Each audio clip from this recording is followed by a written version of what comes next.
the moment the screwdriver hit my shoulder. I didn't scream. I remember the look on his face, rage, confusion, and something else I can't name. Blood warmed my skin, ran down my arm, and for a second, I thought the pain might finally make them see me. But when my father appeared at the doorway, he didn't move, and my stepmother just laughed, shaking her head like I was a child throwing a tantrum. "Christina," she said softly, "stop being so dramatic." That was the night something in me went quiet. Not because I was weak, but because I realized I would never survive this family by screaming louder. I'd have to survive by remembering everything. The metallic crash sliced through the silence. 2:07 a.m. blinked red on the clock beside my bed. Wind howled against the window, but the sound below was heavier, slow, scraping, deliberate, something being dragged across the concrete floor. I slipped on a sweater, my bare feet pressing against the cold wood of the stairs. Each step groaned under my weight, my breath sharp and uneven. When I reached the bottom, I froze. Landon stood in the half-light, his skin pale and slick with sweat, the sour smell of liquor clinging to him. In his hand, a power screwdriver glinted under a trembling red laser. "Still think you're better than me, huh?" His voice was a low snarl. My heart pounded so hard it blurred my vision. I managed to whisper his name, then heat and steel ripped through my right shoulder. The pain came before the sound, a white flash that emptied every breath from my lungs. I hit the wall. Darkness swallowed the room. Somewhere above, footsteps rushed, voices, then stopped. My father appeared first, then Marjorie behind him, her face calm, almost amused. "Dad, he stabbed me. Please!" She tilted her head, smile small and cruel. "Oh, Christina, stop being so dramatic." They turned away. I sank to the floor, one hand pressed to the wound, the other tapping my watch 3 times. The screen lit faintly, SOS sent. Blood pulsed through my fingers, warm against the cold air. They didn't look back. Their footsteps faded, and all that remained was the metallic tang of my own blood and the steady hum of the wind. I stared at the ceiling, whispering through clenched teeth, a promise only I could hear. They'll never hear me scream again. They'll hear the evidence. Outside, sirens grew closer, echoing against the frozen glass. And when the first snow began to fall, I watched it hit the window in soft metallic taps, each one a reminder that steel survives the cold. So would I. I woke up to the sterile smell of antiseptic and the hum of hospital lights. My shoulder was wrapped tight, the pain dull but steady, like it had settled in to stay. At the end of the bed stood a young officer with a notebook pressed against his chest. He said it flatly, without meeting my eyes, that my stepbrother claimed it was an accident. I laughed, brittle and short. An accident that leaves a screwdriver lodged in your shoulder? He didn't reply. He just nodded, wrote something, and left. A few minutes later, Marjorie glided in, wearing a spotless white coat, the color of denial. She smiled, soft and deliberate, like this was all a misunderstanding she could tidy up before breakfast. "Let's not make a scene. Christina, your father's stressed enough."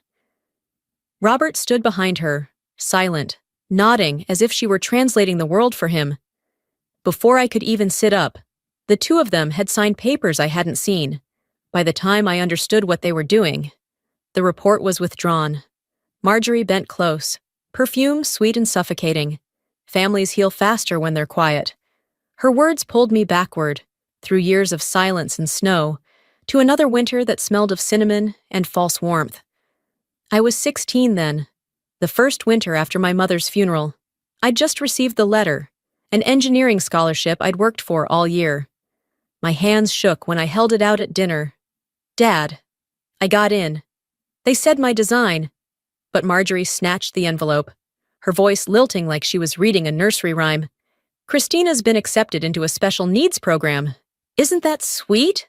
Laughter broke around the table. My father tapped his spoon against the glass, smiling nervously. "She tries her best." That night, I tore the letter into pieces and shoved it into the trash. A paper edge caught my finger, slicing the skin. Just a small cut. But it scarred, just like tonight. And then, lying in that hospital bed, I remembered something I'd never questioned. Back then, Marjorie had signed the scholarship form with my father's name. Her handwriting had been perfect. I hadn't understood why she smiled when I asked how she knew his signature so well. Now, watching her sign the withdrawal papers, I recognized the same curve, the same false elegance. This wasn't the first time she'd forged his name. It was just the first time I saw it. If they were masters at pretending, I'd become an expert at recording. That was the moment the silence cracked. Not loud, not visible, but deep enough to start the shift from victim to witness, from the girl they erased to the woman who would document every lie. 3 weeks later, they called it recovery. I called it returning to the scene. The house was colder than the snow outside, the air heavy with disinfectant and avoidance. No apology waited for me, only the faint hum of the refrigerator and the echo of footsteps that stopped when I entered a room. One night, I heard voices rising from the basement. Landon's whisper was rough, soaked in fear.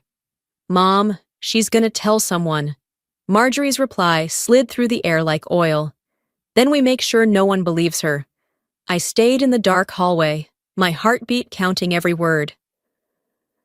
When the house finally went still, I went to the garage where Landon spent his nights, tools scattered across the bench, the smell of gasoline and metal thick in the air. Between tangled wires and stained rags sat a glass jar filled with white powder and a military-grade chemical kit, the kind that didn't belong anywhere near this house. I didn't shout. I didn't even breathe. I just pulled a thermal microcamera from my pocket, something I'd kept from an old project, and fixed it inside the vent above his workbench. The green light blinked once. Recording. By morning! Marjorie's voice came from the kitchen phone, sharp but calm. "Christina, don't go poking around. Curiosity is dangerous. Only for the ones with something to hide," I said, and hung up before she could answer. 3 days later, the footage came through. Landon hunched over the table, mixing powder, weighing, sealing. The light from the bulb swung over his face, wild and hollow. My stomach turned, but I didn't look away. I copied every second to an external drive and pried up a loose floorboard beneath my bed. It fit perfectly, hidden under the wood.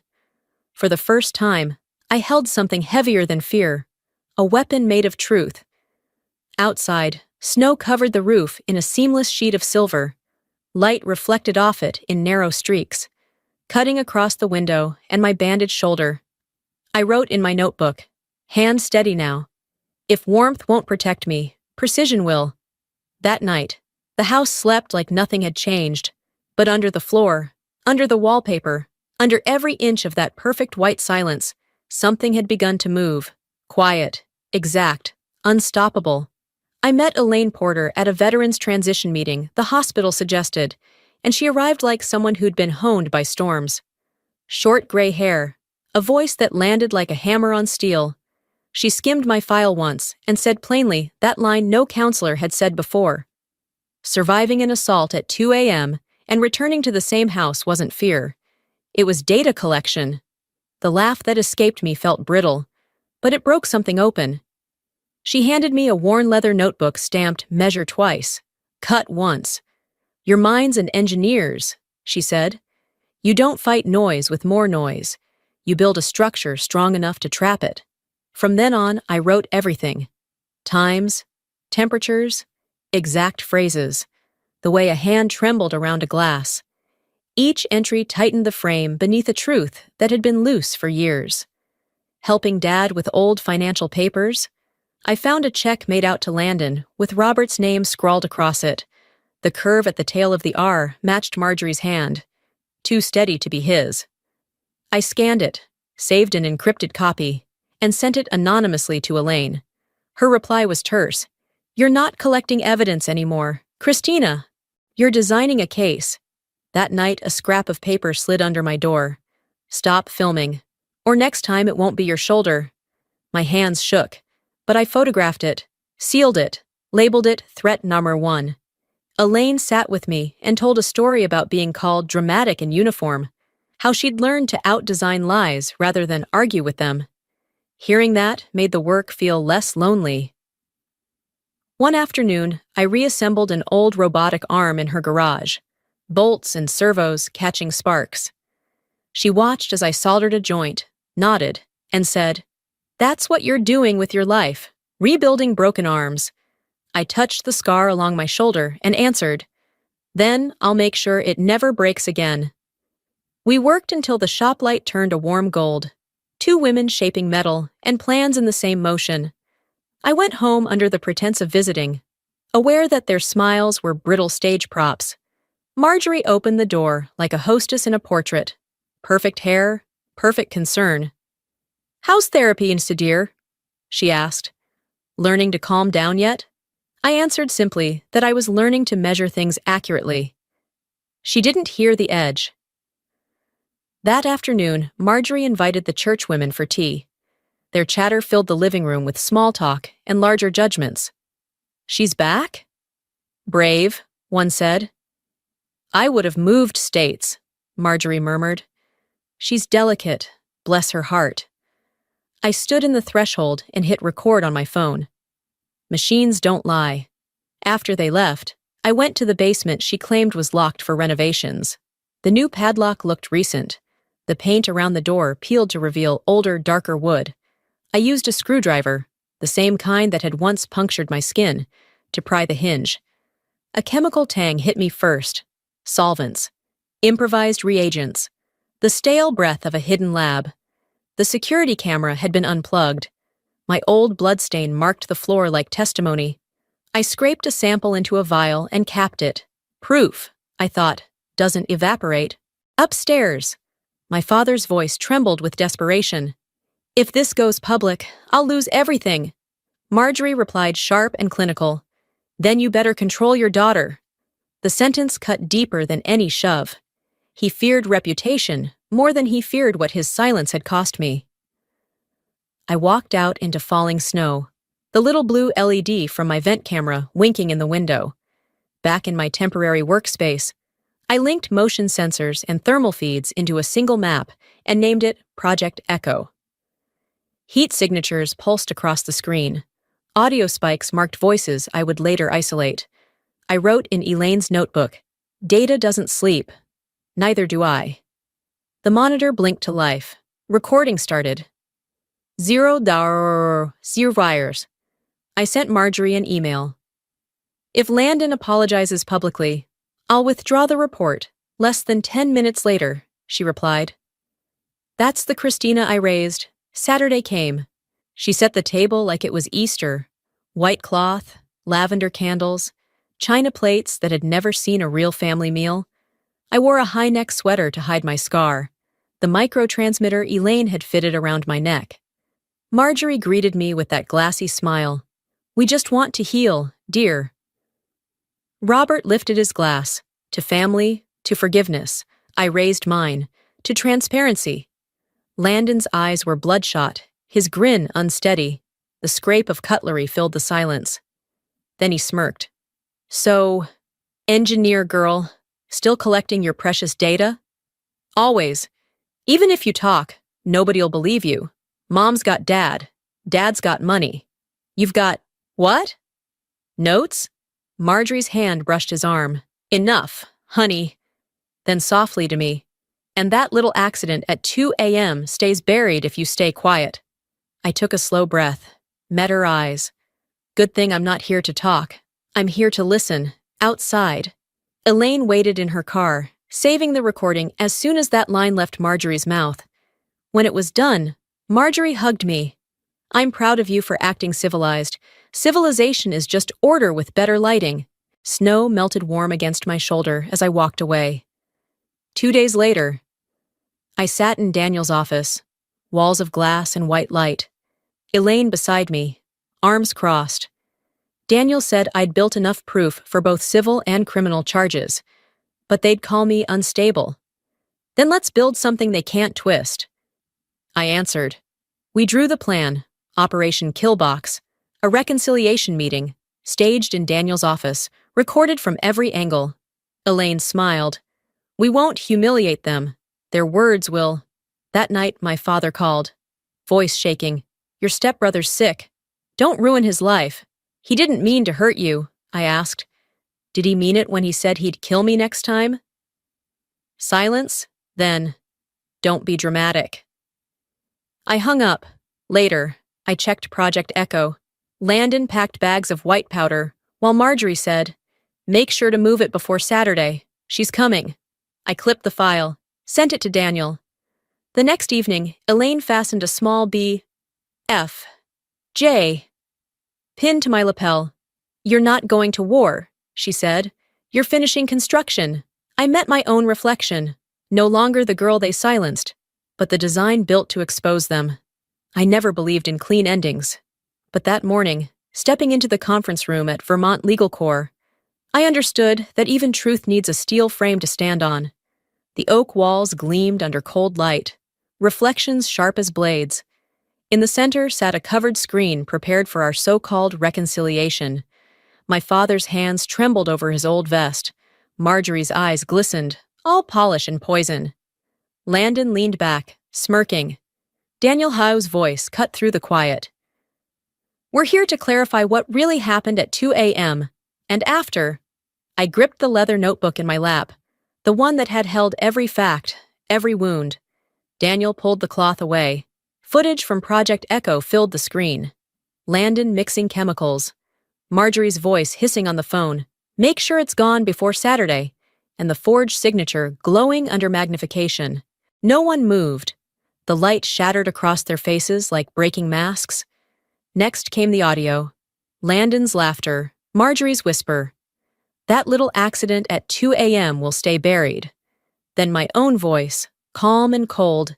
Good thing I'm not here to talk. I'm here to listen. Now. The whole room listened with me. My father shouted, Stop it! Enough! Daniel met his eyes. You knew. He collapsed into silence. Landon slammed the table.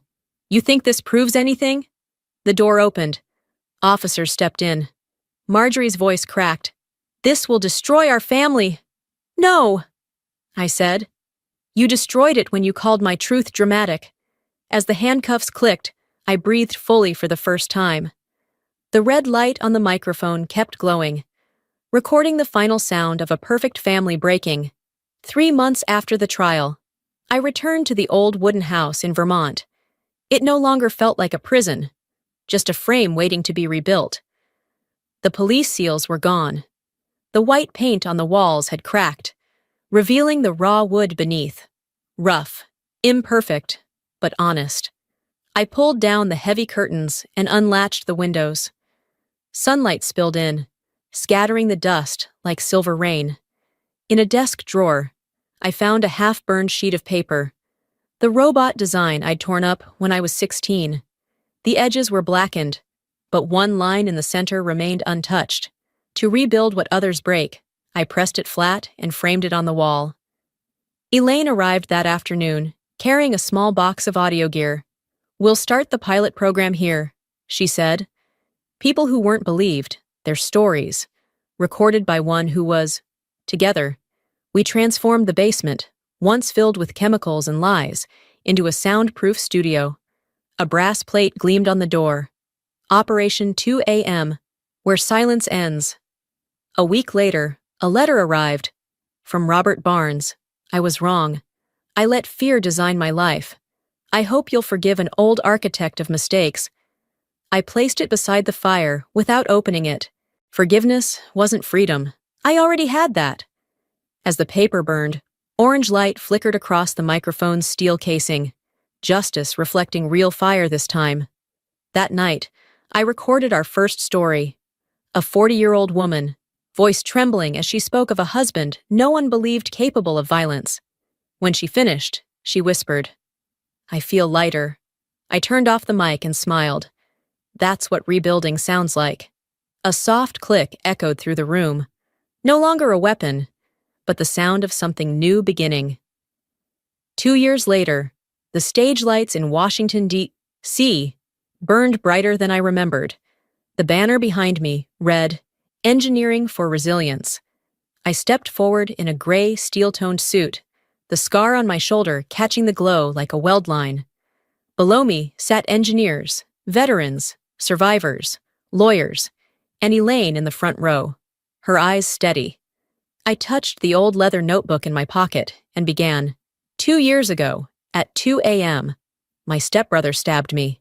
My parents laughed. They called me dramatic. The room fell silent. But I'm an engineer.